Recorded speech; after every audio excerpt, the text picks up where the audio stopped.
నమస్తే, welcome to I news. Hyderabad Lok Sabha స్థానంలో తిరుగులేని ఆధిపత్యం చెలాయిస్తున్న ఓవైసీ కుటుంబానికి మొదటిసారి గట్టి సవాల్ ఎదురవుతుంది. ఈసారి బీజేపీ బలమైన అభ్యర్థిని పోటీలో పెట్టడమే కాదు, పోలింగ్ అక్రమాలను అరికట్టడానికి కేంద్ర ఎన్నికల సంఘమే రంగంలోకి దిగింది. ఒకేసారి 5,41,000 ఓట్లను తొలగిస్తూ ఎన్నికల సంఘం తీసుకున్న కీలక నిర్ణయం హైదరాబాద్ లో గెలుపోటములను ఖచ్చితంగా ప్రభావితం చేసే అవకాశాలు కనిపిస్తున్నాయి. బోగస్ ఓట్ల విషయంలోనే కాదు, పోలింగ్ లో కూడా అక్రమాలు జరగకుండా ఢిల్లీ నుంచే మానిటరింగ్ నడుస్తుండడం హైదరాబాద్ ఎన్నికను ఆసక్తిగా మార్చింది. ఈసారి హైదరాబాద్ లో కాషాయ జెండా ఎగరవేయాలని గట్టిగా డిసైడ్ అయిన ప్రధాని Narendra Modi end to end sketch వేసి మరి కథ నడిపిస్తున్నారని సమాచారం. హైదరాబాద్ లోక్సభ స్థానం ఎంఐఎం పార్టీకి, ఓవైసీ కుటుంబానికి దుర్భేద్యమైన రాజకీయ కోట. అక్కడ ఎంఐఎం తప్ప మరెవ్వరూ గెలవలేరని ఇప్పటికీ చాలా సార్లు రుజువైంది. ఒక్క గోషామహల్ తప్ప హైదరాబాద్ లోక్సభ పరిధిలోని మిగతా 6 అసెంబ్లీ స్థానాలను కూడా ఎంఐఎం పార్టీయే గెలుస్తూ వస్తుంది. పాతబస్తీ ప్రజలకు ఓవైసీ కుటుంబంతో ఉన్న ఎమోషన్ బాండింగ్ వల్లనే ఈ ఘన విజయాలు సాధ్యమవుతున్నాయని ఎంఐఎం చెబుతూ వస్తుంది. అయితే ఎంఐఎం పార్టీకి నిజంగా అంత సీన్ లేదని, రాష్ట్రంలో అధికారంలో ఉన్న పార్టీలతో అంటకాగి పోల్ మేనేజ్మెంట్ చేసి నెట్టుకు వస్తుందని బీజేపీ మొదటి నుంచి ఆరోపిస్తుంది. పాతబస్తీలో లక్షల సంఖ్యలో బోగస్ ఓట్లున్నాయని, వాటి వల్లే ఎంఐఎం గెలుస్తుందని బీజేపీ ప్రధాన ఆరోపణ. అసెంబ్లీ ఎన్నికల్లో నాంపల్లి నుంచి పోటీ చేసిన కాంగ్రెస్ అభ్యర్థి ఫిరోజ్ ఖాన్ కూడా అదే ఆరోపణ చేశారు. వేరే ప్రాంతాల్లో ఉన్నవారు హైదరాబాద్ ఓటర్లుగా నమోదవుతారని, ఒకరికే 2-3 చోట్ల ఓట్లు ఉంటాయని, ఒకే ఇంటి అడ్రస్ తో 100 ఓట్లుంటాయని, పోలింగ్ నాడు బూతులలో తలుపులు మూసేసి ఎంఐఎం నాయకులే రిగ్గింగ్ చేస్తారని, వేరే పార్టీల ఏజెంట్లను భయభ్రాంతులను చేస్తారని మొదటి నుంచి బీజేపీ ఆరోపిస్తోంది. అయితే ఇప్పటి వరకు ఆరోపణలు మాత్రమే చేసిన బీజేపీ ఈసారి చాలా ముందు నుంచే బోగస్ ఓట్ల తొలగింపుపై దృష్టి పెట్టింది. ఈసారి హైదరాబాద్ సీటును ఎలాగైనా గెలుచుకోవాలని ప్రధానమంత్రి నరేంద్ర మోదీ, హోంశాఖ మంత్రి అమిత్ షా గట్టిగా డిసైడ్ అవ్వడం తెలంగాణ బీజేపీ నాయకులకు కలిసొచ్చింది. హైదరాబాద్ బరిలో మాధవీలతను రంగంలోకి దింపాలని ఎప్పుడో డిసైడ్ అయిన బీజేపీ అధిష్టానం ఫిర్యాదుల తతంగాన్ని కూడా ఆమెతోనే నడిపించారు. హైదరాబాద్ లో బోగస్ ఓట్లపై తన మనుషులతో పూర్తిస్థాయి సమాచారం తెప్పించుకుని ఆమెనే ఎన్నికల సంఘానికి ఫిర్యాదు చేశారు. బోగస్ ఓట్లు ఏ రూపంలో నమోదవుతున్నాయో ఆధారాలతో సహా మాధవీలత ఎన్నికల సంఘం ముందుంచారు.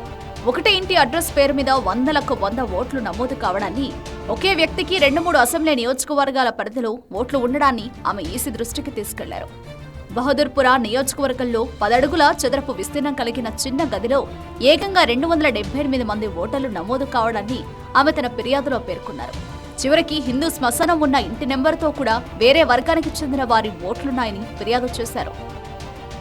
अब इनका ही नंबर ले लेते 5.5 लाख तकरीबन 5.5 लाख गलत वोट जब आ रहे तो सो रहे थे पूरे जीएचएमसी वाले, क्या कर दावता कर ले रहे थे, बिरयानी का रहे थे, क्या कर रहे थे साहब? अब बोल रहे काट दिए। अगर इतनी जल्दी काट सकते तो इतने दिन क्यों नहीं काटे? इतनी आसान है काम काटने के लिए, तो क्यों नहीं काटे इतने दिन? अब हम देखना चाह रहे हैं कि सही में काटे नहीं काटे. బీజేపీ నాయకులు హైదరాబాద్ లో బోగస్ ఓట్లున్నాయని ఫిర్యాదులు చేయడం, కేంద్ర ఎన్నికల సంఘం రంగంలోకి దిగి యాక్షన్ స్టార్ట్ చేయడం చకచకా జరిగిపోయాయి. కేంద్ర ఎన్నికల సంఘం ఆదేశాల మేరకు జీహెచ్ఎంసీ, రాష్ట్ర ఎన్నికల సంఘం అధికారులు హైదరాబాద్ లో ఏవి అసలు ఏవి బోగస్ ఓట్లు అనే లెక్క తేల్చేశారు. 2023 జనవరి నుంచి 2024 మార్చి 15 వరకు అసలు ఓటర్లను గుర్తించేందుకు స్పెషల్ డ్రైవ్ నిర్వహించారు. 4,500 మంది సిబ్బంది ఇల్లిల్లు తిరిగి మరీ తనిఖీలు చేశారు. 6కు మించి ఓట్లు నమోదైన ప్రతి ఇంటిని తనిఖీ చేశారు. చనిపోయిన ఓటర్లను, 2-3 అసెంబ్లీ నియోజకవర్గాల్లో నమోదై ఉన్న పేర్లను గుర్తించారు. ముఖ్యంగా ఓటర్లు తాము పేర్కొన్న ఇంటి అడ్రస్లో నివాసం ఉండడం లేదనే విషయాన్ని కూడా పసిగట్టారు. పూర్తి నివేదికను ఎన్నికల సంఘానికి అందించారు. ఆ నివేదిక ఆధారంగా ఎన్నికల సంఘం హైదరాబాద్ జిల్లాలో 5,41,201 ఓట్లను తొలగించింది. ఇందులో పాతబస్తీ ఓట్లే ఎక్కువ ఉండడం గమనార్హం. నాంపల్లి నియోజకవర్గంలో 60,953 ఓట్లను, చంద్రాయణగుట్టలో 59,289 ఓట్లను, యాకత్పురాలో 48,296 ఓట్లను తొలగించారు. మిగతా నియోజకవర్గాల్లో కూడా వేల సంఖ్యలో ఓట్లను తొలగించారు. రాష్ట్ర వ్యాప్తంగా తనిఖీలు చేసి 32 లక్షల ఓట్లను తొలగించామని, అందులో హైదరాబాద్ జిల్లాలోనివే 5.41 లక్షలున్నాయని తెలంగాణ ఎన్నికల సంఘం కమిషనర్ వికాస్ రాజ్ అధికారికంగా ప్రకటించారు. ऑफ वोटर्स जो कि डेड वोटर्स हों या शिफ्टेड वोटर्स हों या डुप्लीकेट वोटर्स हों, ये कंटिन्यूअस एक्सरसाइज है। तो ये हम करते रहते हैं। जैसा कि मैंने बताया, पिछले 2-2.5 साल में हम लोगों ने करीब 30 लाख वोटर्स को इस तरह के आइडेंटिफाई करके डिलीट भी किए हैं। असेंबली इलेक्शन के बाद करीब 8-8.5 लाख इस तरह के वोटर्स को हमने आइडेंटिफाई करके डिलीट किए हैं। इनमें हैदराबाद के भी हैं, बाहर के भी हैं। जहां तक स्पेसिफिक कंप्लेंट्स की बात है तो उनमें अभी इंक्वायरी हो रही है और उस पर एडिक्वेट एक्शन लिया जाएगा। దేశవ్యాప్తంగా జనాభాలో సగటున 68% ఓటర్లున్నారు.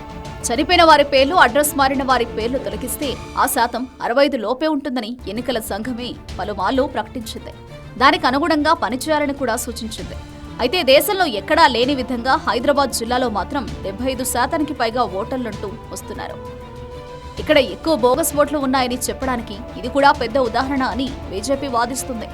హైదరాబాద్ జిల్లా పరిధిలోని పాత బస్తీలో ఇండ్ల కన్నా అందులో నివసించే ప్రజల కన్నా పోలింగ్ నాడు వచ్చి ఓటేసే ఓటర్లు ఎక్కువ ఉంటారని బీజేపీ సెటర్లు వేస్తోంది. ఇంత పెద్ద మొత్తంలో ఓట్లను తొలగించాలనే ఈసీ నిర్ణయంపై ఎంఐఎం, కాంగ్రెస్ పార్టీలు అగ్గిల మీద గుగ్గిలమవుతుంటే బీజేపీ హర్షం వ్యక్తం చేస్తుంది. తాజా పరిణామం ఎంఐఎంకు మాత్రం మింగుడు పడ్డం లేదు. బోగస్ ఓట్ల తొలగింపు పేరుతో అసలైన ఎంఐఎం కార్యకర్తల ఓట్లు కూడా తొలగించారని ఆ పార్టీ ఆరోపిస్తుంది. బీజేపీ మాత్రం తన ప్రయత్నాలను మరింత ముమ్మరం చేస్తుంది. ఓట్ల తొలగింపుతోనే సరిపెట్టుకోవద్దని, ఎన్నికలు జరిగే రోజు వరకు ఇంకా చేయాల్సినవి చాలా ఉన్నాయని బీజేపీ అంటుంది. ఈ విషయాన్ని ఇప్పటికే వారు ప్రధానమంత్రి నరేంద్ర మోదీకి కూడా చెప్పారట. ఎన్నికల రోజు ఎంఐఎం నాయకులు బూతులు ఆక్రమిస్తారని, ఎవరినీ ఓటు వేయనీయకుండా వారే వేసుకుంటారని బీజేపీ ఆరోపిస్తోంది.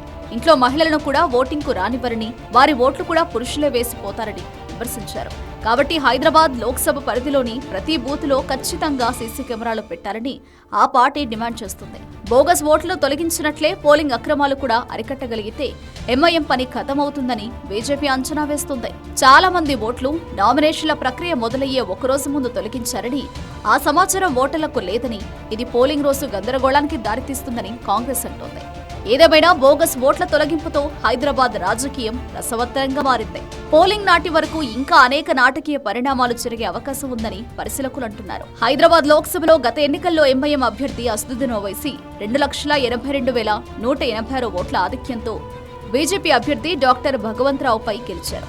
ఎంఐఎంకు వచ్చిన మెజారిటీ కన్నా ఇప్పుడు తొలగించిన ఓట్లే ఎక్కువ ఉండడం ఎన్నికను ఆసక్తికరంగా మార్చింది.